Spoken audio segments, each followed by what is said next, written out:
복음 한 스푼 김용 전도사입니다. 오늘은 자녀의 특권 자유함에 대해서 함께 나누어 볼까 합니다. 갈라디아서 5장 1절부터 4절까지 말씀입니다. 그리스도께서 우리를 자유롭게 하려고 자유를 주셨으니 그러므로 굳건하게 서서 다시는 종의 멍에를 매지 말라. 보라, 나 바울은 너희에게 말하노니 너희가 만일 할례를 받으면 그리스도께서 너희에게 아무 유익이 없으리라. 내가 할례를 받는 각 사람에게 다시 증언하노니 그는 율법 전체를 행할 의무를 가진 자라. 율법 안에서 위롭다 함을 얻으려 하는 너희는 그리스도에게서 끊어지고 은혜에서 떨어진 자로다. 아멘. 동물의 수명을 결정하는 텔로미오라는 염색체는 세포를 분열 성장하게 하는 효과를 가지고 있습니다. 이 텔로미오가 우리 몸에서 소멸되는 순간 우리 몸은 노화가 시작되는 순간이라고 말합니다. 그러나 특이하게도 갑각류인 바다가재에게는 텔로머레이즈라는 효소가 늘 활성화되어 정해진 수명이 없다고 말합니다. 네, 영원히 살 수도 있다라는 거죠. 그러나 바닷가재는 현실에서는 40년에서 50년을 산다고 말합니다. 물론 최고 기록은 200년까지 살은 바닷가재가 발견한 적도 있다고 합니다. 그렇다면 왜 200에서 300년 그 이상을 살 수 있는 바닷가재는 현실에서는 4, 50년밖에 살지 못하는가? 그 이유는 바로 탈피입니다. 바닷가재는 성장하는 과정에서 주기적으로 탈피를 해야 합니다.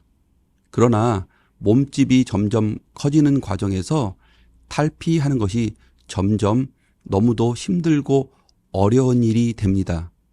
그러다 이제 너무 몸이 커져서 탈피를 하지 못한 바닷가재는 자신을 지켜주던 딱딱한 껍질에 의해 죽음을 맞이하게 됩니다. 율법은 세상의 죄와 사탄의 공격 속에서 우리를 지켜줍니다. 그러나 그 율법을 통해 우리가 예수로 나아가는 것이 아니고 율법이 나를 지배하게 되면 우리는 탈피를 못하는 바닷가재처럼 죽게 됩니다. 이 성전을 헐라. 요한복음 2장 19절에 보면 예수께서 대답하여 이르시되 너희가 이 성전을 헐라 내가 3일 동안 일으키겠느냐 하더라.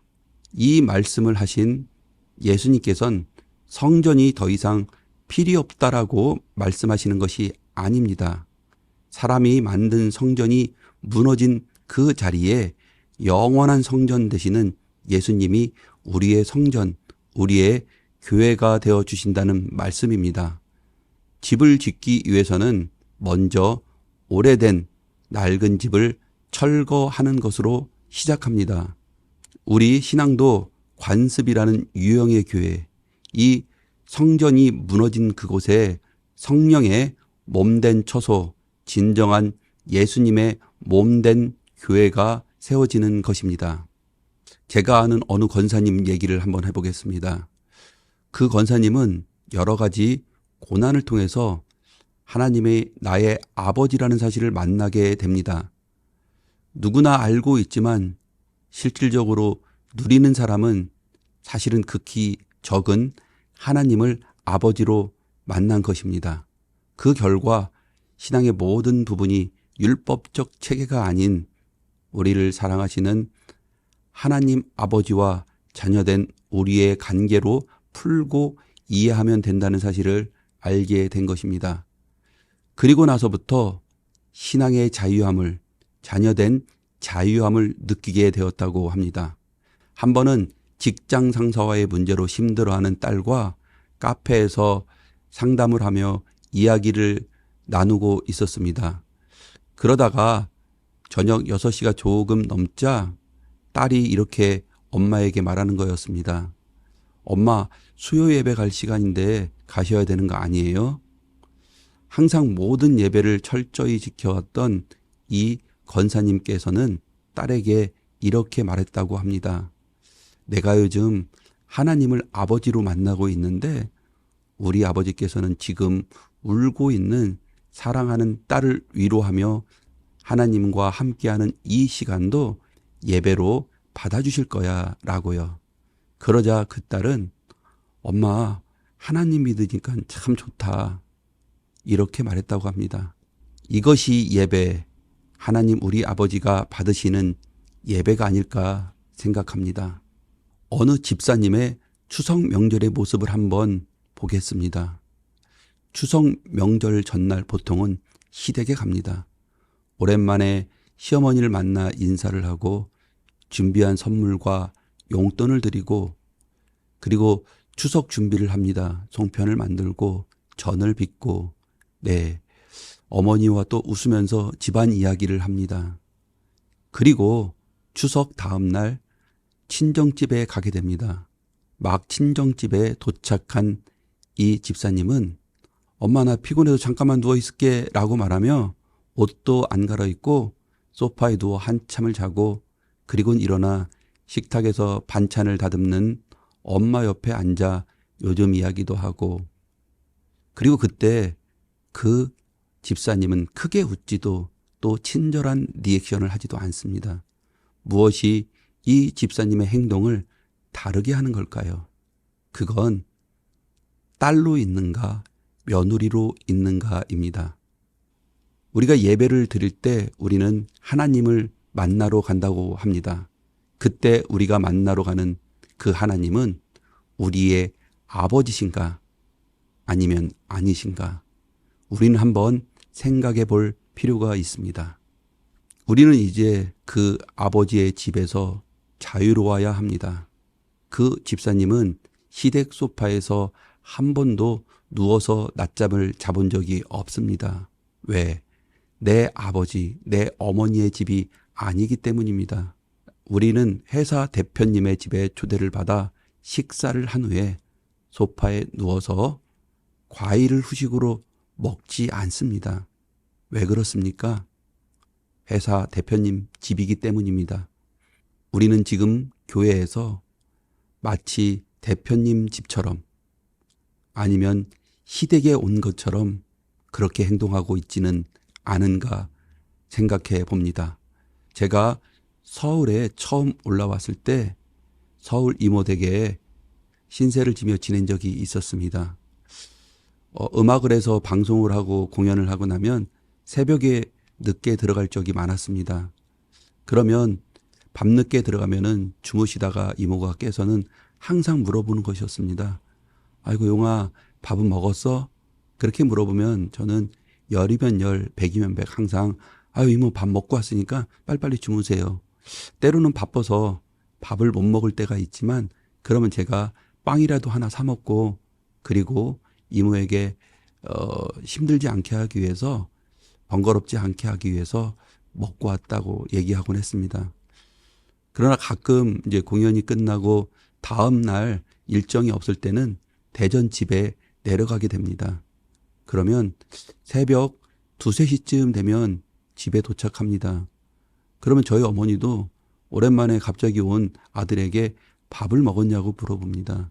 그럼 저는 이렇게 얘기합니다. 엄마, 아유 고기 좀 하나 좀 거줘보세요. 이렇게 말입니다. 물론 저희 이모는 저한테 너무너무 잘하고 너무나 친절하고 저를 정말 자식처럼 생각한 이모였습니다. 그러나 아무리 친하고 그랬던 이모라도 저희 어머니 집하고는 조금은 달랐던 것 같습니다. 하나님은 정말 우리의 아버지, 우리 부모님이신지 우리는 정말 그렇게 살고 있는지 한번 생각해 볼 필요가 있습니다. 유튜브에 신세계 정용진 부회장님이 방송에 나와서 인터뷰하는 것을 본 적이 있었습니다. 그 인터뷰에서 사회자가 이런 질문을 합니다.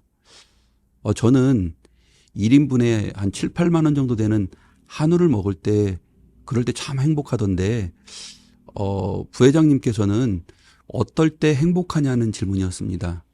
그러자 정용진 부회장은 이렇게 대답하는 것이었습니다. 이게 맞는 말인지는 모르겠으나 자유라고 생각합니다. 어떤 것을 먹느냐, 무엇을 하느냐가 아닌 내가 원할 때 내가 좋아하는 것을 내가 자유롭게 할 때 저는 가장 행복함을 느낀다고 말하고 있었습니다.